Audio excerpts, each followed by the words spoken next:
Hello students, welcome to my channel. आज start करेंगे company law में नया टॉपिक एक और लेकर के आए, शेयर्स। शेयर्स ना एकदम क्या कह सकते हैं, इसको फैमिलियर एक सब्जेक्ट है आपके लिए शेयर्स।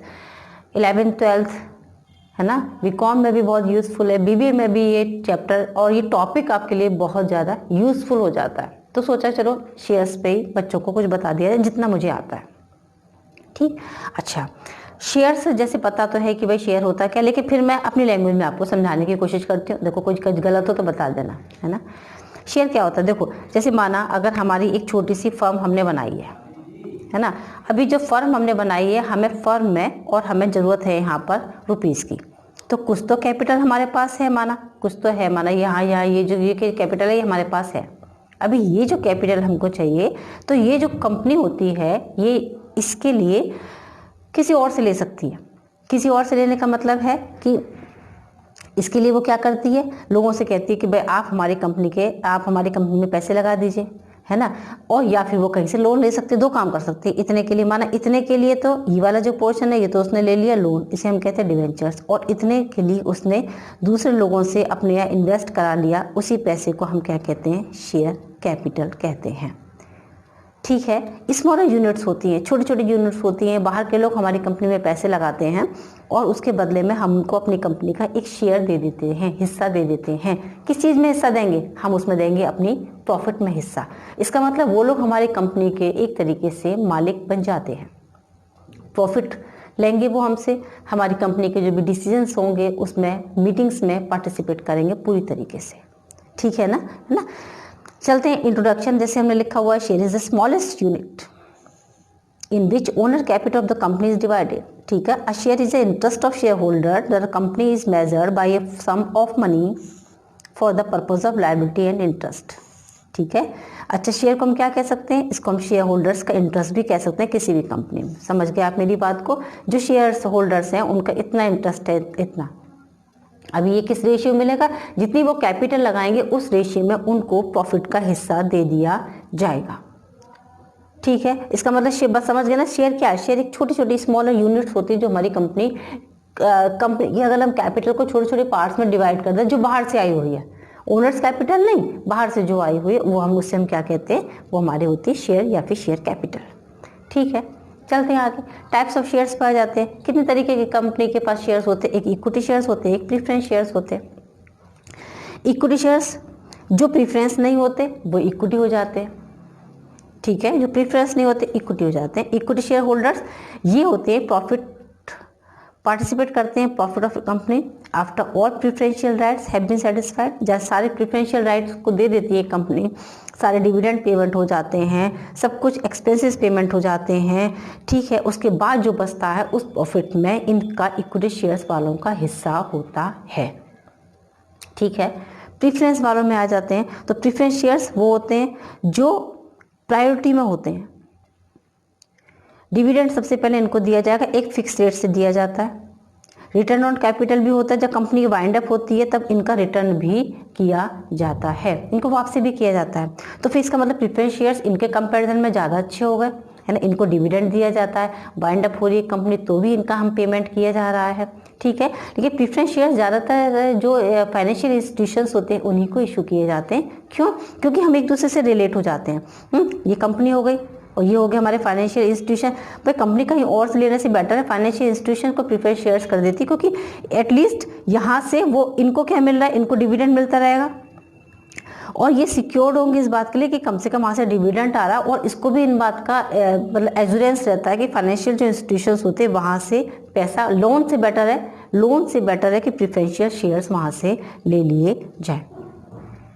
ठीक है, अच्छा, आपके ये जो चैप्टर है आपका, ये आपके लिए काफ़ी इंपॉर्टेंट है और इसमें ज़्यादातर इन दोनों के डिफरेंसेस आते हैं, इक्विटी शेयर्स के और प्रीफरेंस शेयर्स के आपको डिफरेंसेस आ जाते हैं पेपर में। तो वो डिफरेंसेस आपको यहाँ पे दोनों को पढ़ने के बाद इतना तो क्लियर हो ही गया होगा कि दोनों में क्या क्या डिफरेंस होते हैं, इक्विटी में और प्रीफरेंस शेयर्स में। ठीक है, जैसे छोटे छोटे हम बता देते हैं आप लोगों को। जैसे इक्विटी शेयर्स क्या हो जाते हैं, इक्विटी शेयर्स हो गए ओनर कंपनी के। ठीक है, इक्विटी शेयर होल्डर्स ये तो हो गया last paid dividend if there is balance, अगर बचता है तो ही इक्विटी वालों को मिलता है, लेकिन प्रीफरेंस वालों को डिविडेंड हर हालत में दिया जाता है। Rate of dividend pre equity में कभी भी प्री डिटरमाइंड नहीं होती, लेकिन यहाँ पर डिटरमाइंड होती है। आर्टिकल्स ऑफ एसोसिएशन में प्रीफरेंस शेयर्स में बोला जाता है कि इनको तो मिलेगा ही मिलेगा, ठीक है। और क्या होता है, equity share capital is the last to be refunded in case is surplus to be refunded. लेकिन डिसोल्यूशन के केस में company preference shares is refunded prior to the refund of equity share, इनसे पहले इनको वापसी कर दिया जाता है।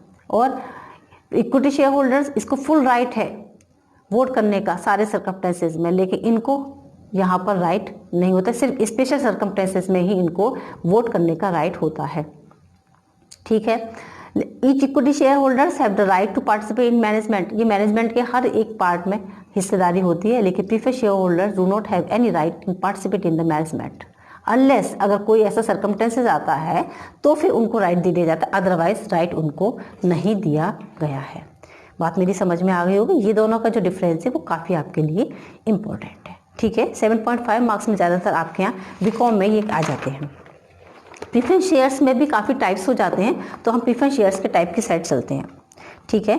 तो प्रीफरेंस शेयर्स में टाइप्स में पहले हम on the basis of dividend rights, dividend rights में एक क्यूमुलेटिव होता है, एक होता है हमारा नॉन क्यूमुलेटिव।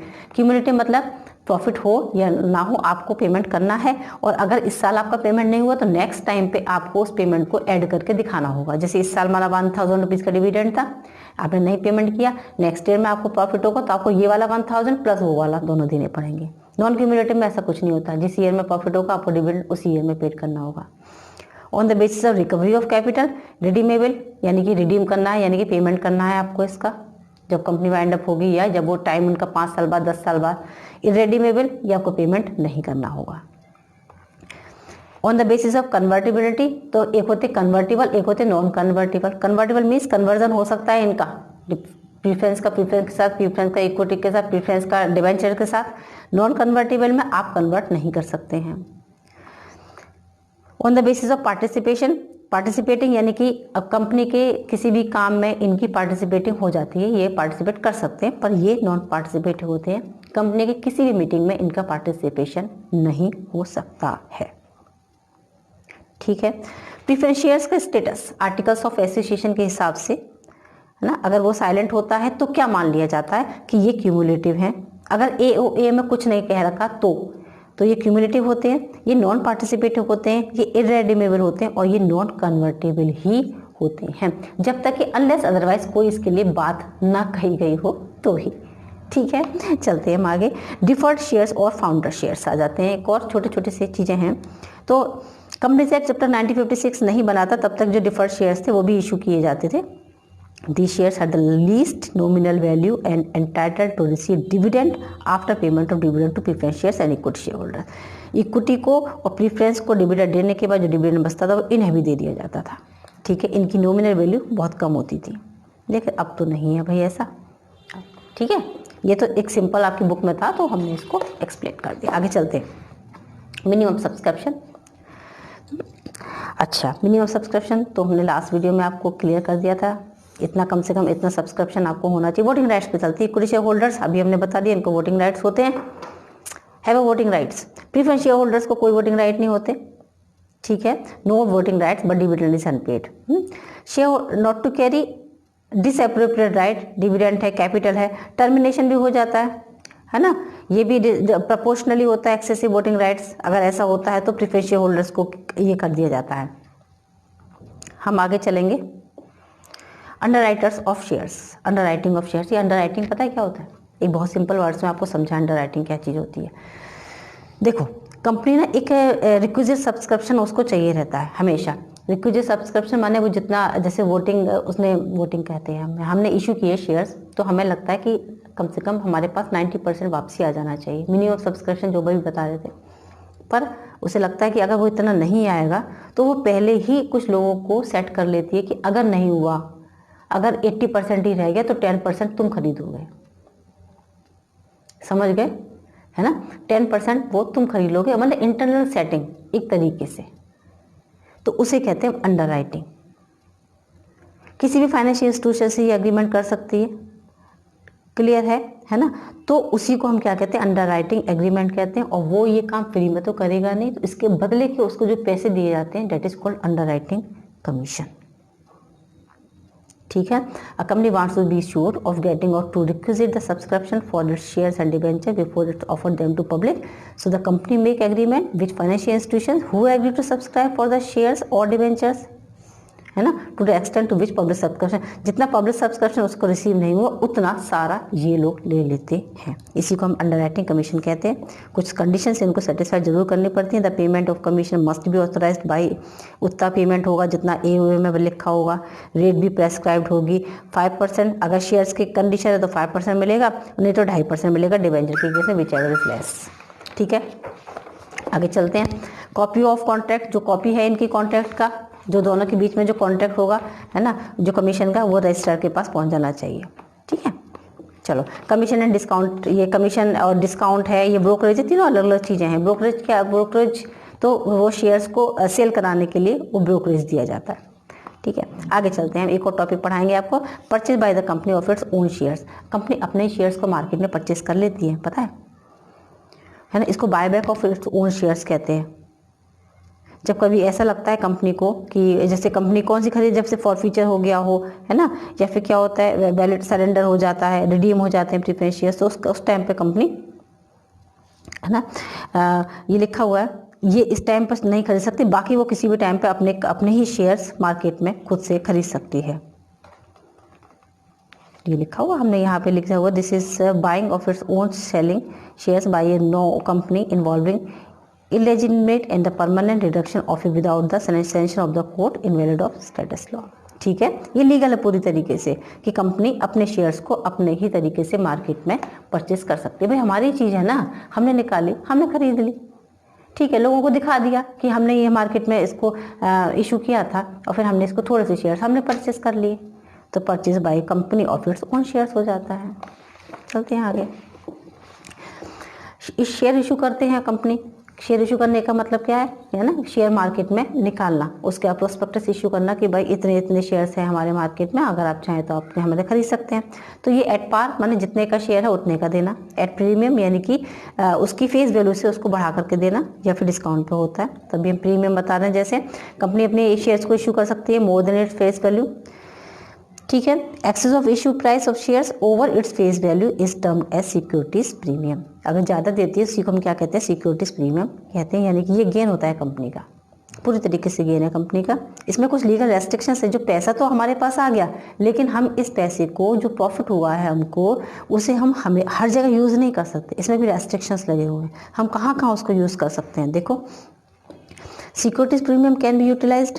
देखो हम बोनस शेयर्स के लिए इशू कर सकते हैं, हम प्रिलिमिनरी एक्सपेंसेस को राइट ऑफ करने के लिए इशू कर सकते हैं, हम किसी कमीशन को पेड करने के लिए, है ना, या फिर किसी एक्सपेंसेस को राइट ऑफ करने के लिए, डिस्काउंट अगर हमने शेयर डिवेंचर्स पे लगाया तो उसको राइट ऑफ करने के लिए, premium redemption of any readymade preference shares पर अगर हमने प्रीमियम देना है तो उसके लिए, या फिर a company can buy back of its own shares और other specified securities out of the security premium account, या फिर अपने ही शेयर्स को मार्केट में खरीदना हो तो वहाँ पर हमें सिक्योरिटी प्रीमियम के अमाउंट को यूज़ कर सकते हैं। समझ आ गया। आगे चलते हैं डिस्काउंट पर। बिल्कुल इसका अपोजिट, अगर कंपनी की जो फेस वैल्यू है किसी भी शेयर्स की, उससे हम कम पर लेकर के जा रहे हैं और इशू कर रहे हैं मार्केट में अपने शेयर को, सेम कहते हैं डिस्काउंट पर। तो ordinary share cannot be issued at a discount unless share to be issued have previously been forfeited और सरेंडर। अगर फॉरफिट हुआ है या सरेंडर हुआ है शेयर्स तो हम उस शेयर को डिस्काउंट पर इशू कर सकते, अदरवाइज शेयर को डिस्काउंट पर इशू नहीं किया जाता है। समझ गए, है ना। वैसे शेयर्स को डिस्काउंट पर इशू नहीं करेंगे, लेकिन अगर फॉरफिट हुआ है शेयर तो अगर फॉरफीचर पड़ा है तो मेरी बात समझ गए होंगे, फॉरफिट हुआ फिर हम उसको री इशू कर रहे हैं अगर शेयर को, तो हम उसको जरूर से कर सकते हैं। ठीक है, अच्छा। Discount is generally suppose to be allowed with allotment if nothing is specified under section 79 companies act. क्या कहता है, issue of shares at discount must be authorised by resolution pass by the company. एक resolution pass करेंगे, sanction करेंगे company law board में, तब जा करके हमें डिस्काउंट अलाउड होगा। Maximum rate of discount must not be 10% unless the company law board permit such increase. ठीक है, मैक्सिमम डिस्काउंट 10% से ज़्यादा नहीं हो सकता, जब तक कि अगर कंपनी लॉ बोर्ड ने परमिशन दे दी तो कोई बात ही नहीं, फिर तो आप चाहे जितना ले लें। Company can not issue shares at discount. A new class of shares can also not be issued at discount. अगर नए शेयर्स आ रहे हैं तो आप उसको डिस्काउंट पर इशू नहीं कर सकते, कंपनी की गुडविल खराब हो जाती है। ठीक है, चलो भाई लास्ट टॉपिक और आ जाते हैं। एक ट्रांसफर ऑफ शेयर्स होता है, ट्रांसमिशन ऑफ शेयर्स होता है। ये छोटे छोटे टॉपिक हैं आपके इसके, और बहुत ज़्यादा इंपॉर्टेंट नहीं है आपके। जो इसमें इंपॉर्टेंट चीज़ें हैं वो आपके प्रीफरेंस शेयर्स और आपके इक्विटी शेयर्स है, फिर भी हम बताएंगे जरूरी है आपके। ट्रांसफर ऑफ शेयर, ओनरशिप को ट्रांसफर करना, शेयर की ओनरशिप का दूसरे लोगों को ट्रांसफर कर देना। इट मीन्स हम अपने शेयर को दूसरे को दे सकते हैं ना,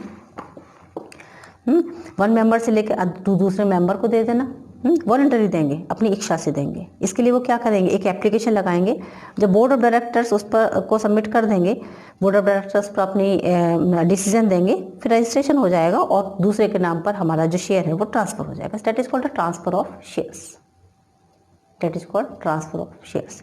ट्रांसमिशन क्या होता है, ये आ जाता है एक मेंबर से किसी और को जो मेंबर नहीं होगा कंपनी का, उसे ट्रांसफर करना, that is called transmission of share. ये इनवॉलंटरी होता है आपकी बिना इच्छा के। अब बिना इच्छा के कैसे होगा, जैसे डेथ हो जाए तो आपको ट्रांसफर करना पड़ेगा, आपकी मर्जी नहीं तो भी करना पड़ेगा, है ना। इंसॉल्वेंट हो जाए, अनसाउंड माइंड का हो जाए तो आपको ये ट्रांसफर करना पड़ता है। कैसे ट्रांसफर होगा, क्या प्रोसेस है, तो ये ऑपरेशन ऑफ लॉ जो कहेगा, उन्होंने कहा कि ऐसे नहीं ऐसे करना है तो आपको वैसे ही करना पड़ेगा अकॉर्डिंग टू लॉ, है ना। ये आप काम करेंगे, ठीक है। तो शेयर के टॉपिक में इतना ही, है ना।